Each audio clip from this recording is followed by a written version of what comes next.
The 2020 presidential campaign of Kamala Harris, a United States Senator from California from January 2017 to 2021, officially began on January 21, 2019, with an announcement on Good Morning America. Harris had widely been considered a high-profile candidate for the 2020 Democratic Party presidential primaries since 2016.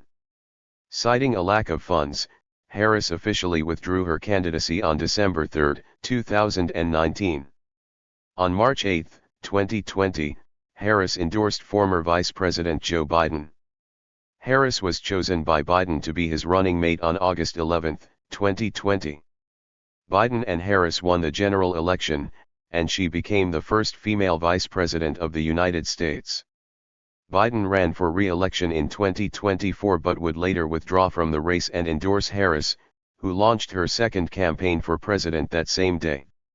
Following the election of Donald Trump in November 2016, Harris was named as part of the Hell No Caucus by Politico in 2018, along with Senators Cory Booker, Kirsten Gillibrand, Elizabeth Warren, and Bernie Sanders, given she voted overwhelmingly to thwart Trump's nominees for administration jobs, such as with Rex Tillerson, Betsy DeVos, and Mike Pompeo. All the senators in this group were considered potential 2020 presidential contenders at this point in time.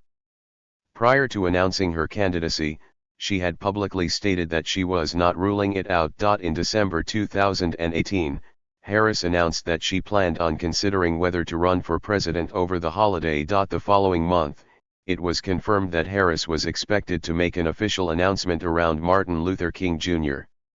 Day regarding the 2020 election. Harris was the sixth office-holding Democrat to formally announce a campaign in the 2020 U.S. presidential election, joining Massachusetts Senator Elizabeth Warren, Hawaii Congresswoman Tulsi Gabbard, former Maryland Congressman John Delaney, former West Virginia State Senator Richard Ojeda, former U.S. Secretary of Housing and Urban Development Julian Castro, and New York Senator Kirsten Gillibrand. Prior to and during her presidential campaign, an online informal grouping using the hashtag #KHive formed to support her candidacy and defend her from racist and sexist attacks. Joy Reid first used the term in August 2017 in a tweet saying @Dr. Jason Johnson @Zerlina Maxwell and I had a meeting and decided it's called the K-Hive. On Martin Luther King Jr. Day, January 21, 2019, Harris announced on Good Morning America that she would be seeking the Democratic presidential nomination. Her campaign headquarters were in Baltimore, Maryland, with a second office in Oakland, California. Her campaign slogan, "For the People," is the phrase she used to formally announce her appearances as a prosecutor in the California Superior Courts as implicitly required by California law. Within 24 hours of the announcement, Harris's campaign received over $1.5 million in donations from about 38,000 individuals across all 50 states, with the average donation being $37. At the time, this record amount tied with the one set by U.S. Senator Bernie Sanders during the 2016 election. An overflow crowd of over 20,000 attended her formal campaign kickoff event at Frank Ogawa Plaza in her hometown of Oakland, California, on January 27. Numerous commentators noted that there were more attendees at Harris's kickoff event than Barack Obama's first presidential campaign kickoff in Springfield, Illinois, in 2007. On January 28, Harris introduced herself as a 2020 presidential candidate in a CNN town hall at Drake University in Des Moines, Iowa. In the first quarter of her campaign, Harris announced the endorsements of 5 members of the California delegation in the U.S. House of Representatives, Ted Lieu, Katie Hill, and Nanette Barragán on January 28, Barbara Lee on February 14, and Julia Brownlee on February 27. Continuing her early show of force from her home state, Harris also secured the endorsement of the Governor of California, Gavin Newsom, along with 5 statewide officials from California: Lieutenant Governor Eleni Kounalakis, Secretary of State Alex Padilla, State Treasurer Fiona Ma, Superintendent of Public Instruction Tony Thurmond, and Insurance Commissioner Ricardo Lara. She also secured the endorsements from 3/4 of the Democratic delegation in the California State Senate, along with endorsements from the mayors of California cities San Francisco, San Jose, Sacramento, Long Beach, Oakland, and Compton. Harris also secured the support of former Massachusetts Attorney General Martha Coakley and Latina labor rights activist and co-founder of the United Farm Workers Union, Dolores Huerta. Harris came under criticism when, in February 2019, she immediately believed the Jussie Smollett hate crime hoax while the affair had already been strongly questioned by the Chicago Police Department. She called it a modern-day lynching and used it to push for the adoption of a law co-sponsored by her. The incident later turned out to be staged, and Harris had to walk back her comments. The Daily Beast asserted this was representative of her supposed habit of making flip comments, and tending to latch onto narratives that confirm her preferred political worldview. In March, Harris headlined a fundraiser from high-profile Hollywood donors at the home of American filmmaker J.J. Abrams and Katie McGrath. Co-chairs for the event included various other high-level studio executives, actors, writers, and directors, including Ari Emanuel, Donna Langley, Shonda Rhimes, and Ron Meyer. Harris reported raising $12 million from more than 218,000 individual contributions in the first quarter. On April 1, Harris delivered a speech at a labor dinner honoring state legislators in Sacramento, California, where she listed workers' benefits that would not have been made possible without organized labor and condemned rhetoric that described unions as special interest groups. On April 14, Harris released all her personal tax returns from 2004 to 2018, each year that Harris has held public office. A Harris campaign aide said Harris's disclosure made her the most transparent candidate in the field when it comes to information about personal finances. On May 5, Harris gave a speech at the Fight for Freedom Fund dinner of the Detroit branch NAACP in which she pledged that her administration would hold social media platforms accountable for the hate infiltrating their platforms, because they have a responsibility to help fight against this threat to our democracy, and referred to 2018 as the deadliest year on record for domestic terrorism since the 1995 Oklahoma City bombing. On May 16, Harris announced that her campaign had raised over $160,000 for abortion rights groups, following Alabama lawmakers approving a measure that outlawed almost all abortions, including instances of rape or incest, and imposed criminal penalties on doctors that had performed the procedure. On June 1, Harris delivered remarks at a San Francisco forum sponsored by the liberal group Move On when an animal rights protester jumped on stage and grabbed the microphone out of Harris's hand while she was trying to talk about equal rights. Moderator Karine Jean-Pierre moved to stand between Harris and the protester until security guards escorted him off stage. On June 26 and 27, the first debate of the primary season was held at the Arch Center in Miami, Florida, hosted by NBC and MSNBC. It was split into two parts, with 10 candidates debating on June 26 and 10 other candidates debating on June 27. A random drawing placed Harris in the latter group of candidates. On June 27, at one point in the debate, Harris criticized her fellow candidates for talking over each other, saying America does not want to witness a food fight. They want to know how we are going to put food on their table.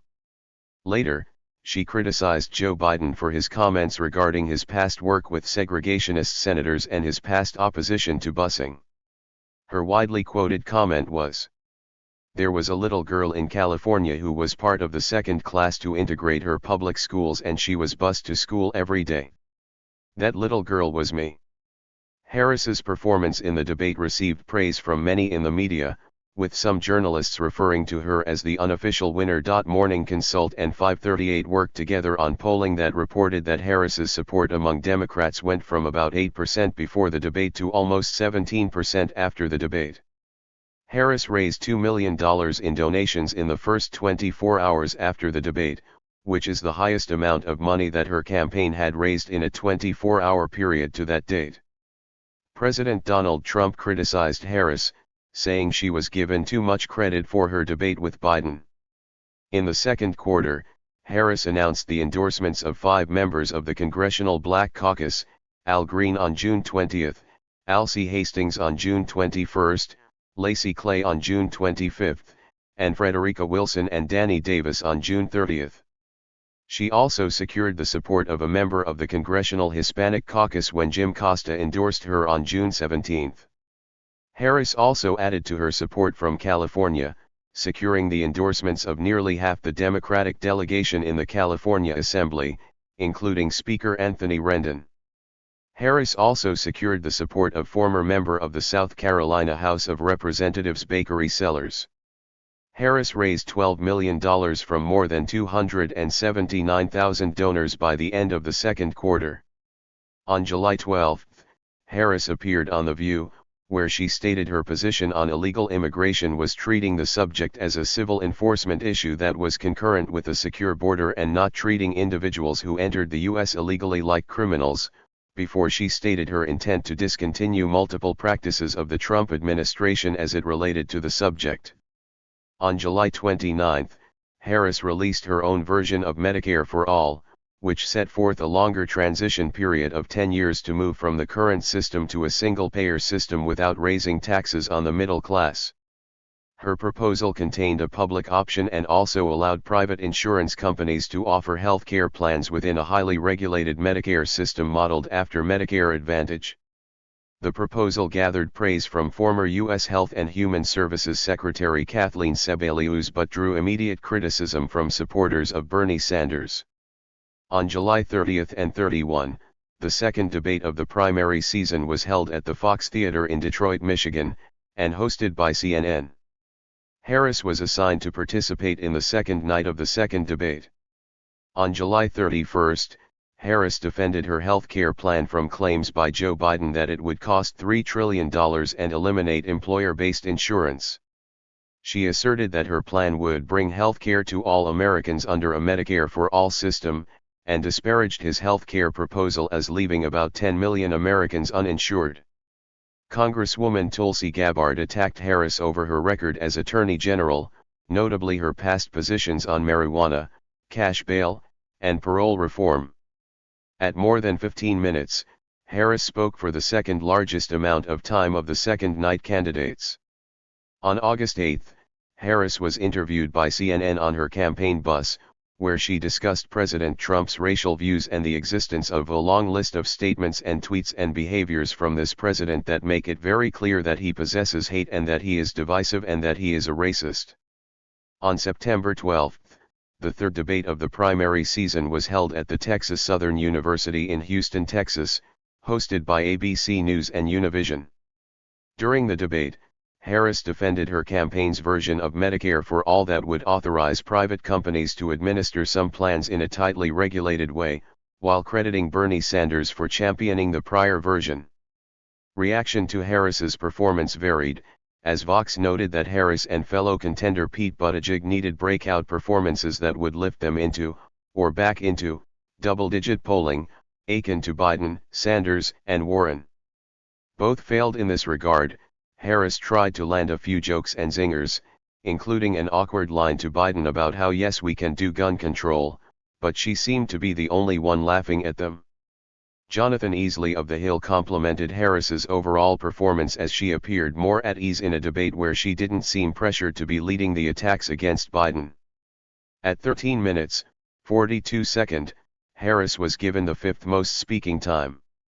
On September 19, political aides for Harris reported that she was reorienting her presidential campaign strategy in order to invest in early states, after spending months on fundraising, and added that her intent was to finish in the top 3 in the Iowa caucuses, after doubling her campaign's organizing staff in the state. Harris was memorably caught on a hot mic declaring to Hawaii Senator Mazie Hirono, "I'm fucking moving to Iowa." On September 29, after it was reported that President Trump contacted Ukrainian President Zelensky to investigate Joe Biden and Hunter Biden, Harris defended the former vice president and said, "Leave Joe Biden alone." Harris called the issue a distraction, adding that the president was probably looking at an indictment. In the third quarter, Harris continued to build considerable support with members of the Congressional Black Caucus, securing the endorsements of Hahana Hayes on July 3, Danny Davis on July 30, Brenda Lawrence on August 1, and Marcia Fudge on August 15. Another member of the Congressional Hispanic Caucus, Ruben Gallego, endorsed her on September 12. Gallego had previously endorsed Eric Swalwell.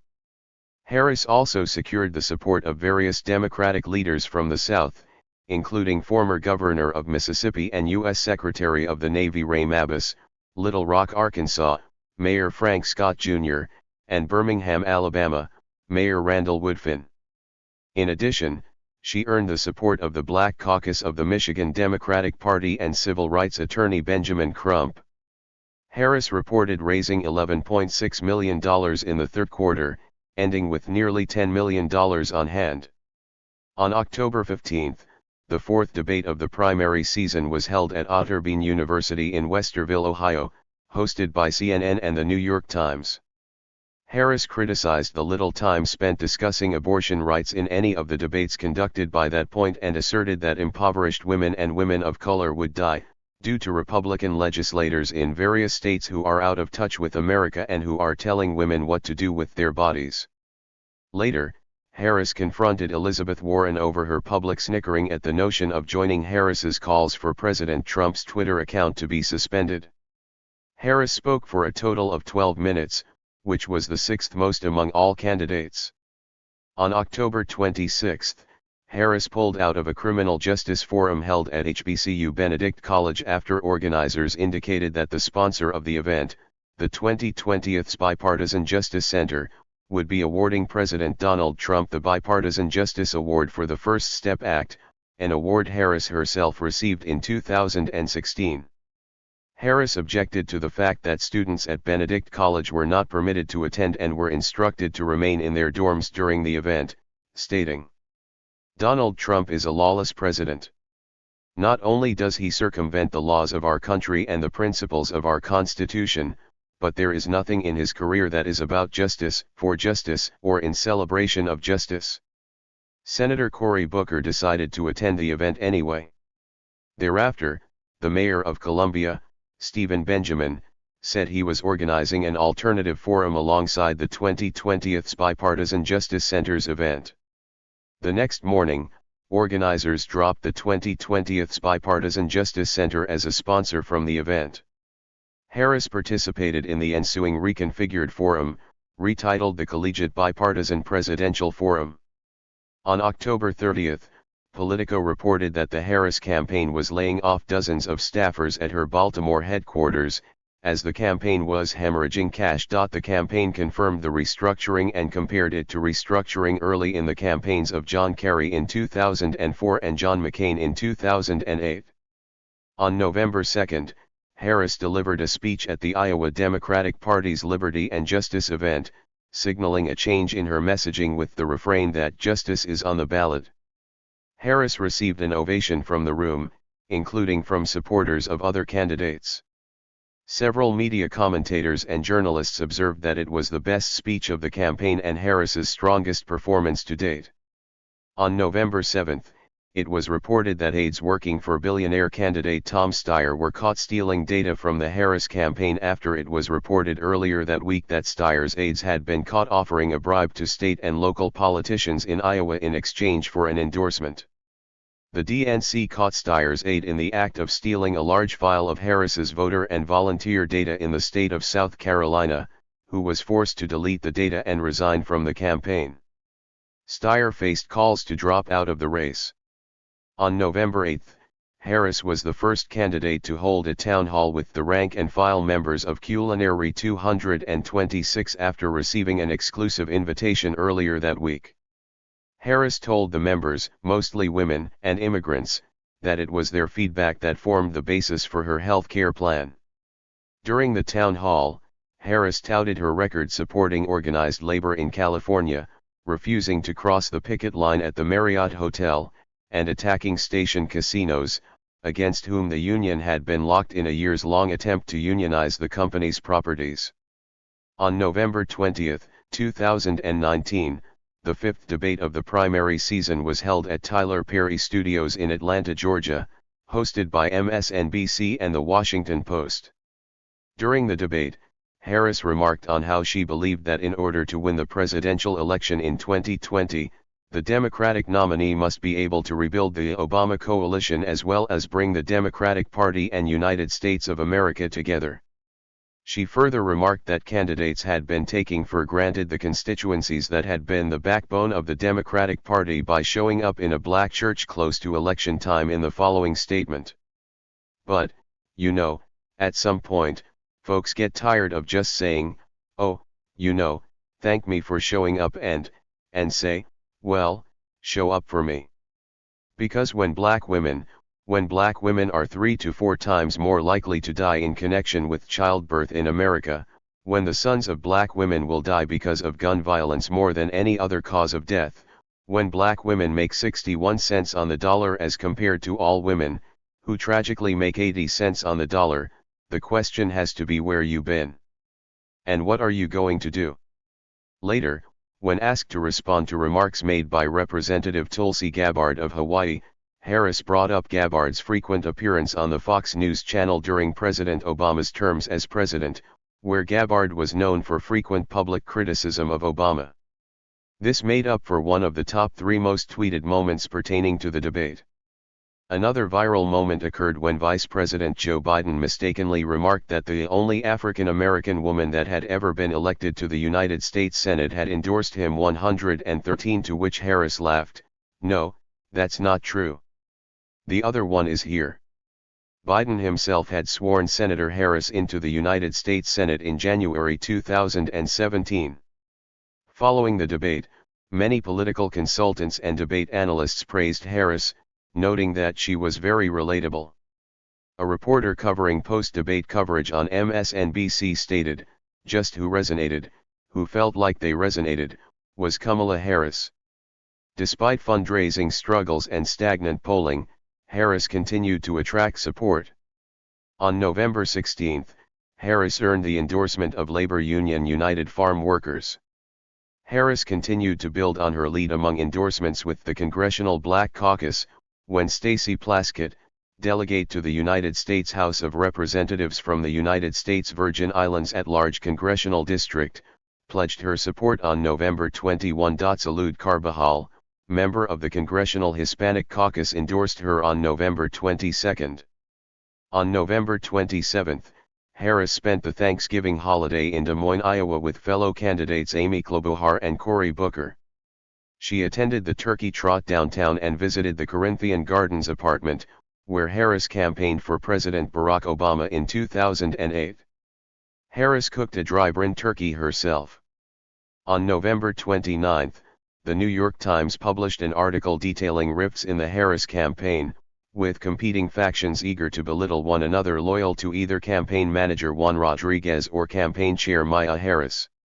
Other staffers told the Times that it was unclear who's in charge of the campaign. The article described the campaign's financial situation as dire, with the campaign unable to afford polling or television advertisements, and quoted staffers and supporters who described Harris as an indecisive candidate. On December 3, 2019, Harris officially ended her campaign to become the Democratic nominee for president, after stating she did not have enough funding to continue. She did not immediately endorse another Democratic candidate but pledged to continue fighting to defeat Donald Trump. Trump sent a sarcastic farewell tweet, "Too bad, we will miss you, Kamala." To which Harris replied, "Don't worry, Mr. President. I'll see you at your trial." On December 7, Politico reported that Harris had intended to replace Rodriguez as campaign manager with LaFonza Butler, but Harris ended her campaign before the change was made. Harris was the third office-holding African American woman to seek the Democratic nomination for president, the first two being U.S. Representative Shirley Chisholm in 1972 and U.S. Senator Carol Moseley Braun in 2004. Harris launched her presidential campaign 47 years to the day after Chisholm's presidential campaign. Harris paid homage to Chisholm's campaign by using a similar color scheme and typography in her own campaign's promotional materials and logo. If nominated, Harris would have become the first Asian American and the first African American woman to be the presidential nominee of any major party. If elected, she would have become the first woman, first Asian American, first Indian American, first person of Jamaican descent, and second African American to become president. Her husband, Doug Imhoff, would have become the first gentleman in American history, as all previous presidential spouses have been women. On August 12, 2020, Biden appeared for the first time with Harris since announcing her candidacy. After Harris dropped out of the race, she initially remained neutral and did not endorse any of the remaining candidates for the Democratic nomination. On March 8, 2020, Harris endorsed Joe Biden, who had emerged as the front-runner following the Super Tuesday primaries. Biden.Harris ticket. On March 15, 2020, Biden pledged that he would pick a woman as his running mate if he won the nomination. Media speculation immediately began over who he could pick, with Harris emerging as a front-runner for the nod. Biden eventually clinched the nomination, defeating Bernie Sanders, and soon began the vetting process, which included Harris. A New York Times report indicated that Harris, along with former National Security Advisor Susan Rice, Senator Elizabeth Warren, and Michigan Governor Gretchen Whitmer, were on Biden's final shortlist. Eventually, on August 11, Biden announced that he had chosen Harris as his running mate. Harris formally accepted the Democratic vice presidential nomination on August 19. The election was held on November 3, although an unprecedented number of mail-in ballots due to the COVID-19 pandemic meant that the outcome of the election was unclear for several days following Election Day. On November 7, Biden and Harris were declared the winners, although incumbent President Donald Trump refused to accept the results of the election, making unsubstantiated claims of voter fraud. With the victory, Harris became the first woman elected to national office in the United States. She was sworn in alongside Biden on January 20, 2021, and is currently serving as the 49th Vice President of the United States. Thank you for watching this video.